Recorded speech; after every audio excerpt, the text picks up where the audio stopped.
ഓം ശ്രീ സായിരാം. സ്കാർഫിന്റെ ഭാരം. സേവാദൾ അംഗങ്ങൾക്ക് സ്കാർഫും ബാഡ്ജും നേരിട്ട് നൽകിയ വേളയിൽ ഭഗവാൻ അരുളിയ അമൃതമൊഴികൾ.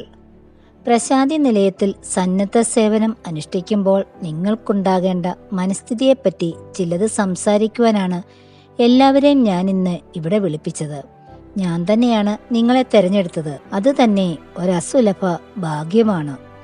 ഉപനയനത്തിനും ശിവരാത്രി ഉത്സവത്തിനുമായി ഇവിടെ വന്നു ചേർന്നിരിക്കുന്ന ആയിരങ്ങളിൽ പലരും ഈ സന്ദർഭത്തിനായി നൊന്തു പ്രാർത്ഥിച്ചിട്ടുണ്ട്. പക്ഷേ എന്റെ ദൃഷ്ടിയിൽപ്പെട്ടത് നിങ്ങൾ മാത്രം. ഞാൻ നിങ്ങളെ മാത്രം തിരഞ്ഞെടുക്കുകയും ചെയ്തു. സന്നദ്ധ പ്രവർത്തനം എന്നു പറഞ്ഞാൽ ഒരു ആവേശത്തിലുള്ള എടുത്തിയാട്ടമല്ല.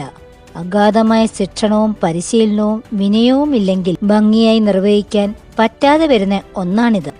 ബാഡ്ജ് നിങ്ങളുടെ ഷർട്ടിൽ കുത്തുമ്പോഴും നിങ്ങളുടെ ഒരുക്കം പൂർത്തിയാകുന്നില്ല. ഒന്നാമതായി നിങ്ങൾ ഇതിന്റെ വിലയെക്കുറിച്ച് ബോധമുള്ളവനായിരിക്കണം. നേതാവിനെ അനുസരിക്കണം.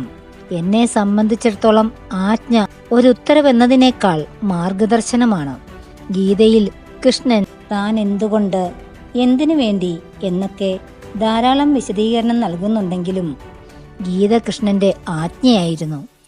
അർജുനൻ കൃഷ്ണന് മുന്നിൽ പരിപൂർണമായി ശരണാഗതി തേടുന്നതായി സമ്മതിക്കുന്നു.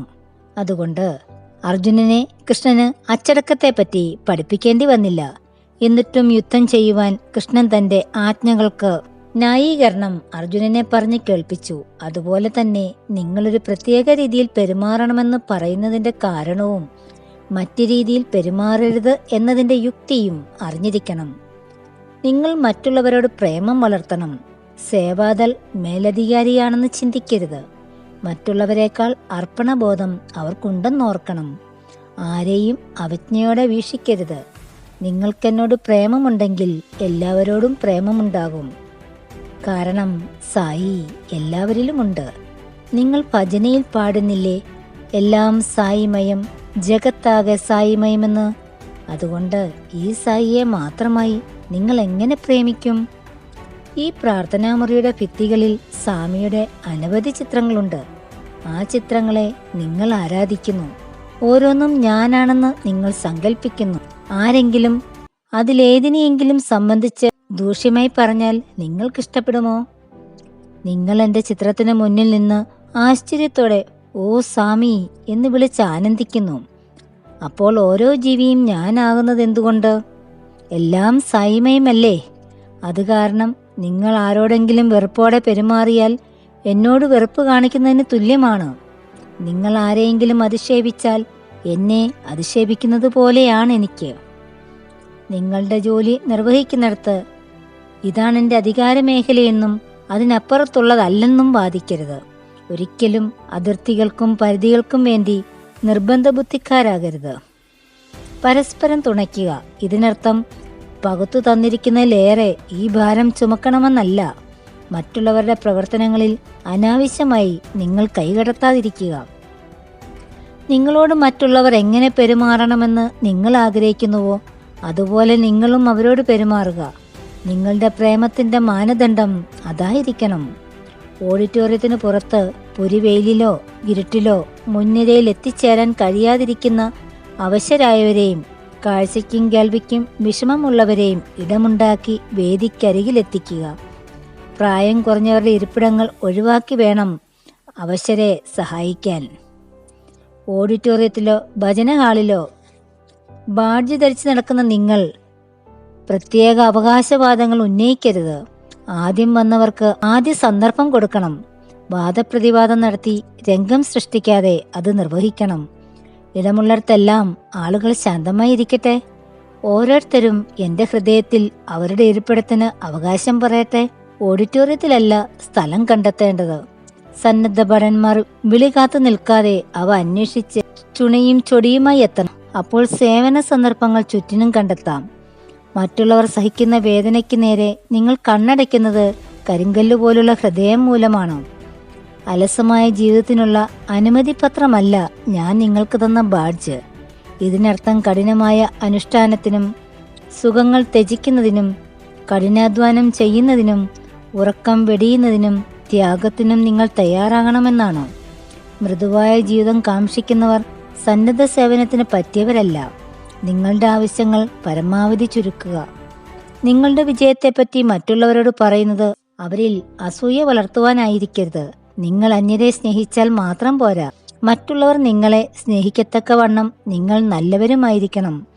കഷ്ടപ്പെടുന്നവരെയും നിരാശരെയും അവശരെയും തെറ്റിദ്ധാരണയുള്ളവരെയും സമാധാനിപ്പിക്കുക, പ്രോത്സാഹിപ്പിക്കുക, ശക്തി പകരുക, അറിവുള്ളവരാക്കുക. ഇതിനായി നിങ്ങൾ പ്രാപ്തരാകണം.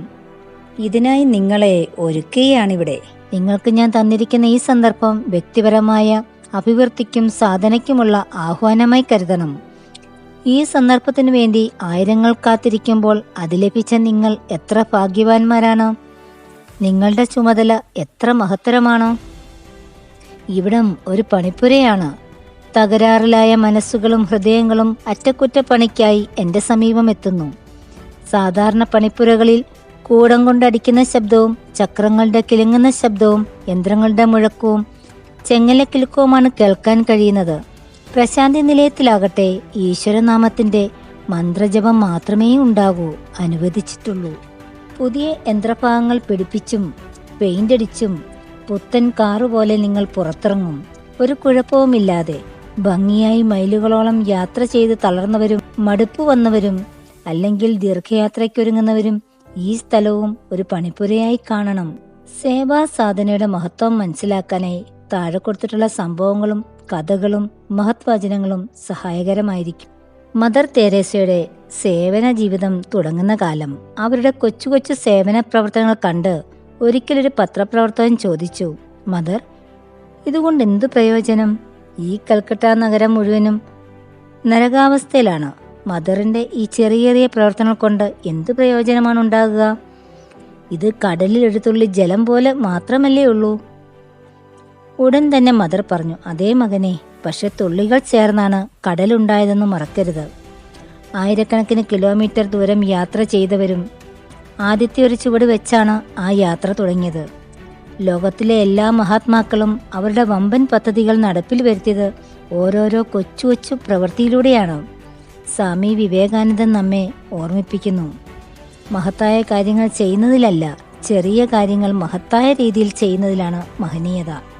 നമ്മുടെ ഏറ്റവും ചെറിയ ഓരോ സത്പ്രവൃത്തികൾക്കു പോലും ലോകത്തിൽ വലിയ സ്വാധീനം ചെലുത്താനാകും. അതുകൊണ്ട് നമുക്കാവുന്നത് ഏറ്റവും നന്നായി നിസ്വാർത്ഥമായി നമുക്ക് നിറവേറ്റാം. ഇരുളിനെ പഴിക്കുന്നതിനേക്കാൾ നല്ലത് ഒരു ചെറു തിരിവട്ടം കൊളുത്തുകയാണ്. സേവാ സാധനയ്ക്ക് വേണ്ടത് അതിനുള്ള ആഗ്രഹമാണ്. ഒരു മഹിളയുണ്ടായിരുന്നു. അവർ വലിയ ധനികയല്ല, പക്ഷെ വളരെ ഉദാരമതിയാണ്. ഒറ്റയ്ക്കാണ് താമസം. ശീതകാലത്ത് കമ്പിളി പുതപ്പുകളുമായി അവർ രാത്രിയിലിറങ്ങും. കടത്തിണ്ണയിൽ തണുപ്പേറ്റി വിറച്ചു കിടക്കുന്നവരെ പുതപ്പിക്കും. അതിനുശേഷം ആരും അറിയാതെ തിടുക്കത്തിൽ തിരിച്ചു പോകും. വളരെ രഹസ്യമായി ചെയ്തുകൊണ്ടിരുന്ന ഈ സേവനം മെല്ലെ പലരും അറിഞ്ഞു തുടങ്ങി. അതോടെ പലരും അവരെ പുതപ്പ് വാങ്ങിക്കൊടുത്ത് സഹായിച്ചു. ചിലർ പണം നൽകി. അവർ അതുകൊണ്ട് ധാരാളം കമ്പിളി പുതപ്പുകൾ വാങ്ങി. പിന്നീട് രാത്രികാലം വണ്ടിയിൽ പുതപ്പുകളുമായി അവരും ചുറ്റിത്തുടങ്ങി. താമസിക്കാതെ നഗരം മുഴുവനും അവരെക്കുറിച്ചറിഞ്ഞു. എല്ലാവരും അവരെ മഹതിയായി പുകഴ്ത്തി.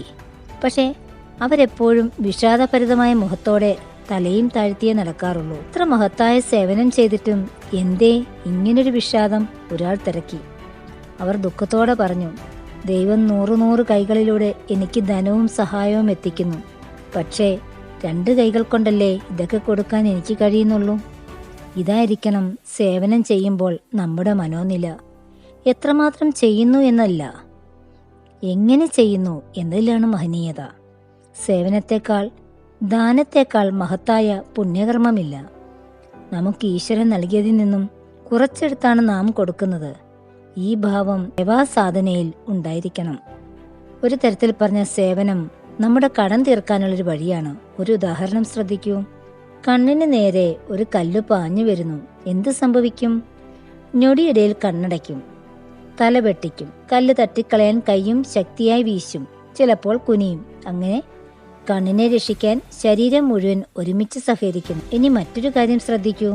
കൈ ആഹാരം വായിലെത്തിക്കുന്നു, പല്ലുകൊണ്ട് കടിച്ച് ചവച്ച് നാവിന്റെ സഹായത്തോടെ ആഹാരം ഉദരത്തിലെത്തിക്കുന്നു. ഉദരം ആഹാരം ദഹിപ്പിച്ച് ശരീരത്തിന്റെ നാനാഭാഗങ്ങളിലും രക്തക്കുഴലുകൾ വഴി എത്തിക്കുന്നു. തനിക്ക് മാത്രമായി ഉദരം ആഹാരം പിടിച്ചു വെക്കുന്നില്ല. ഈ രണ്ട് സംഭവങ്ങളിലും ശരീരത്തിലെ ഓരോ അവയവവും പ്രവർത്തിക്കുന്നത് സ്വമേധയാണ്. കണ്ണിനെ രക്ഷിക്കാൻ അവയവങ്ങളെല്ലാം ഒത്തൊരുമിച്ച് പ്രവർത്തിച്ചു. വയറ്റിലെത്തിയ ആഹാരം ഉദരം ദഹിപ്പിച്ച് എല്ലാ അവയവങ്ങൾക്കുമായി വീതിച്ചു. ഈ കൂട്ടായ്മ, ഒത്തൊരുമ കൊണ്ട് മാത്രമാണ് നമ്മുടെ ശരീരം നിലനിൽക്കുന്നത്. കൂട്ടായ്മയുടെ ഈ താളം തെറ്റിയാൽ രോഗമായി. നമുക്ക് മറ്റൊരു ശരീരമുണ്ട്, സമൂഹ ശരീരം. ആ സമൂഹ ശരീരവും ഇതുപോലെ കൂട്ടായി പ്രവർത്തിക്കണം. സമൂഹ ശരീരത്തിലെ താളപ്പിഴകളാണ് നമ്മെ ഇന്നത്തെ ദുരവസ്ഥയിൽ എത്തിച്ചിരിക്കുന്നത്. ശരീര അവയവം പോലെ തന്നെ പ്രധാനപ്പെട്ടതാണ് ഈ ലോകത്തെ സമസ്ത ചരാചരങ്ങളും. ഇവയെ സ്നേഹമെന്ന വികാരത്താൽ ദൃഢമായി ബന്ധിപ്പിക്കണം. സ്വന്തം കാര്യം സുരക്ഷിതമാകണമെങ്കിൽ സമാജവും രക്ഷിതമാകണം. അതിനാൽ സേവനത്തിലൂടെ സമൂഹ നിർമ്മാണത്തിൽ നാം പങ്കുചേരണം. ജയ് സൈറാം.